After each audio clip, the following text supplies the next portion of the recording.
Mbunge wa Tarime Vijijini Mwita Waitara amehoji serikali kueleza kwa uwazi mahali ilipo akiba ya mafuta iliyowahi kutangazwa na Wizara ya Nishati kuwa inatosha hadi mwezi Julai mwaka huu, hatua ambayo ilikusudiwa kulinda wananchi dhidi ya kupanda kwa gharama za maisha. Waitara ametoa kauli hiyo kufuatia Mamlaka ya Udhibiti wa Huduma za Nishati na Maji EWURA kutangaza bei mpya ya mafuta inayoonyesha kupanda kwa gharama za bidhaa hiyo, hali inayozua mjadala kuhusu mwenendo wa soko la nishati nchini. Amesema ni muhimu kwa serikali kueleza umma ni sababu zipi zimepelekea bei ya mafuta kupanda kwa sasa, licha ya awali kutolewa kwa taarifa kuwa nchi ina akiba ya mafuta ya kutosha.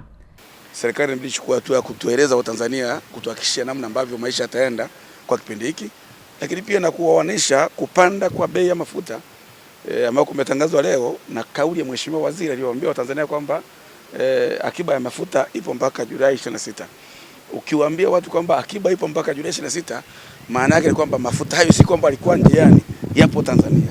Sasa haya yaliyopanda ni yale ambayo yapo tayari kwenye sheri kule Nyamongo, haya yaliyopo kule Serengeti, haya yaliyopo kule Tandahimba, yani hayo yalipanda ni yapi? Kwamba mafuta yapo tayari kwenye vituo, kwenye sheri na kwenye matenki kule kwenye eneo la kuuzia mafuta, alafu na bei inapanda. Au watueleze kwamba mafuta haya yalikuwa njiani, yalikuwa hayanunuliwa, sasa ndio yamepanda. Kwa kweli hapa kuna haja ya serikali kutoa clearance kwa Tanzania, kwa sababu hii ina multiplier effect, ina madhara jumuishi. Moja, hii yenyewe tu itapandisha bei ya usafiri kwa kila sekta. Itapandisha bei ya mabasi kwa watu kutoka mikoani kwenda mahali mbalimbali, itapandisha huduma ya service ya bodaboda, itapandisha bidhaa, yani kila kitu kitapanda kwa kauli. Kwa hiyo ni jambo ambalo ni kubwa, tumelipokea kwa mshtuko mkubwa. Tunatarajia serikali kwa udharura wake itakuja kutoa clarification. Lakini pia tumeona maeneo kama Namibia, wao bei imepanda, hatuwezi kuwasemea, lakini wanapopandisha bei kutoka 3,000 na ushe kwenda mpaka 4,000 kwa watu wa Tarime Vijijini na maeneo mengine.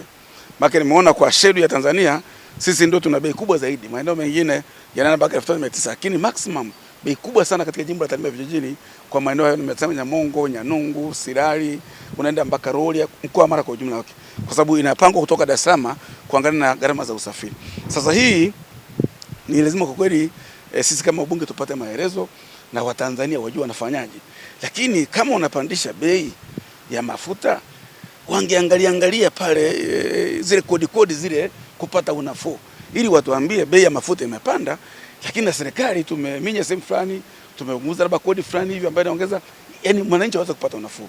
Lakini kwa kweli ni jambo ambalo kwa mjadala ambao unaendelea utabadilisha mjadala kabisa.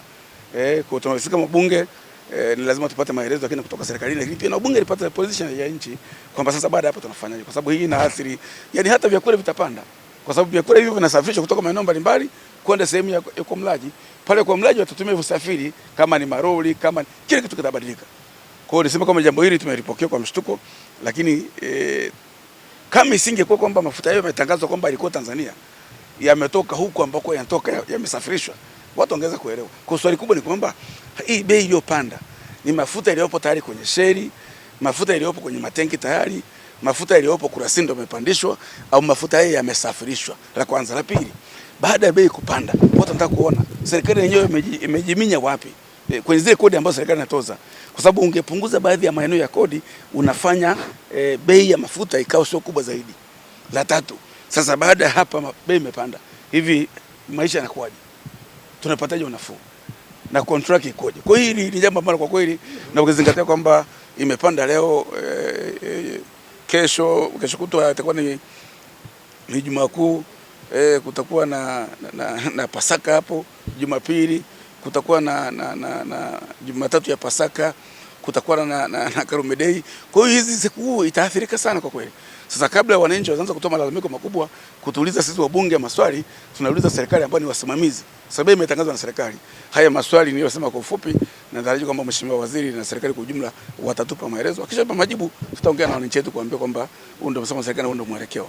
Spika wa Bunge Musa Azani Zungu amesema amefanya mawasiliano na Waziri wa Nishati na kutoa maelekezo rasmi kwamba kuanzia leo kamati ya nishati kutane na serikali ili kujadili kwa kina hali ya mafuta, gharama zake pamoja na uhakika wa upatikanaji wake nchini. Baada ya kikao hicho, serikali inatarajiwa kutoa taarifa rasmi bungeni ili kueleza hali halisi ya mafuta nchini pamoja na hatua zitakazochukuliwa kuhakikisha upatikanaji wake unaendelea kuwa wa uhakika. Waheshimiwa Bunge, nilipokaa toka asubuhi hapa nilipata hoja za wabunge takriban wawili kutaka kujua hali na mwenendo wa mafuta nchini. Nimewasiliana na Waziri wa Nishati na nimempa maelekezo, na hadi maelekezo rasmi ya kiti kuanzia leo wakutane na kamati ya nishati kujua mwenendo wa mafuta nchini, gharama na uhakika mafuta kupatikana kwenye taifa, sababu bila mafuta tunaweza tukakwama kwenye mipango ya nchi na mambo mengine. Kwa hiyo Katibu wa Bunge ataandaa utaratibu maalum wa kukutana kati ya kamati yetu ya nishati na serikali, na baada ya hapo serikali itatoa taarifa bungeni kujua mwenendo wa mafuta. Kutoka hapa bungeni jijini Dodoma, Saleh Lujuo, GMTV.